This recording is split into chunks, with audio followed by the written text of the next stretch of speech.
পুড়ে গেছে ঈদের নতুন জামা পোশাক, আগুনে ভস্ম শেষ সম্বল। কালশী বস্তিবাসীর সহযাত্রী এখন কেবলই দীর্ঘশ্বাস, ধ্বংসস্তূপে খুঁজছেন স্মৃতিচিহ্ন।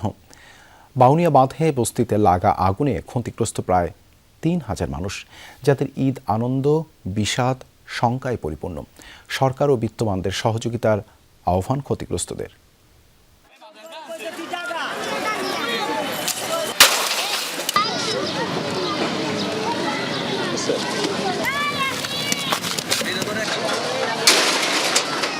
পোড়া ধ্বংসস্তূপে শেষ সম্বলটুকু হাতড়ে বেড়াচ্ছে শিশু হুসাইন।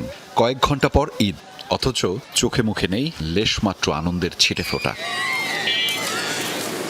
কালশীর বাউনিয়াবাদ বস্তিতে অগ্নিকাণ্ডে ক্ষতিগ্রস্ত শিশুদের লড়াইটা এখন শুধুই ঘুরে দাঁড়ানোর। থালা বাসন, একটা টেবিল, জামা কাপড়, তোষক, এগুলো করছে। দেখি আল্লাহ ব্যবস্থা করে নাকি। আগুন আইছে, আগুন আয়া পুড়ে গেছে সব। জামা কাপড়, পরে জুতা, পরে অনেক কিছু ছিল। একদিন আগেও যাদের চোখে ছিল ঈদ আনন্দের স্বপ্ন, আজ তারা খোলা আকাশের নিচে খুঁজছেন কষ্টে গড়া সংসারের স্মৃতি। কেউ খুঁজছে জরুরি জিনিসপত্র, কেউ সরাচ্ছেন পোড়া ঘরের অবশিষ্ট কাঠামো। এই জন্য একটা বস্ত্র লয়ে বাড়িছি এলাকাটি।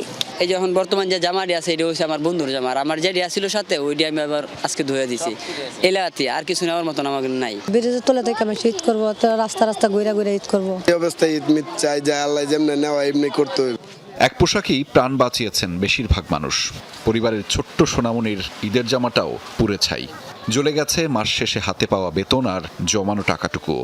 ৩ দিন ধরে মাথা গুঁজেছেন আত্মীয়ের বাড়িতে, কেউ থাকছেন খোলা আকাশের নিচেই। ঈদ এখন তাদের কাছে কেবলই বিলাসিতা।